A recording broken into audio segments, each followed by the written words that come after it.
Do you also hate the fact that your man goes out with his voice so much? Yep, same here. Well, in today's episode of How to Keep Your Man's Ass Home, we're cooking garlic steak bites.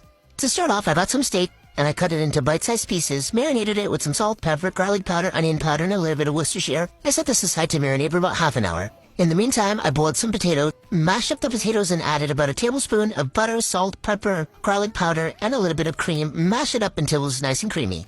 In a very hot skillet, I added some butter and lightly seared the steak for about 2 or 3 minutes on each side. I highly suggest adding more butter so your man falls asleep. Oh, he was supposed to go out with you guys? Sorry, he fell asleep.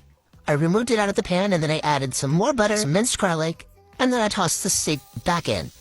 To that I added some parsley and some thyme, and then tossed it up for a little bit until it got that nice garlicky sear. Once the steak was done, I added in some veggies and tossed it up for a little bit. And don't worry about that extra butter, we're gonna put that on top of the steak when it's ready to be plated up. And there you have it. A recipe that's guaranteed to make your man stay at home. He's not only gonna fall in love with you after this meal, but he's gonna fall asleep and be too lazy to go outside. Oh, he had plans? What plans? Oh, you guys were supposed to chill after? Friends? What friends? I'm your only friend.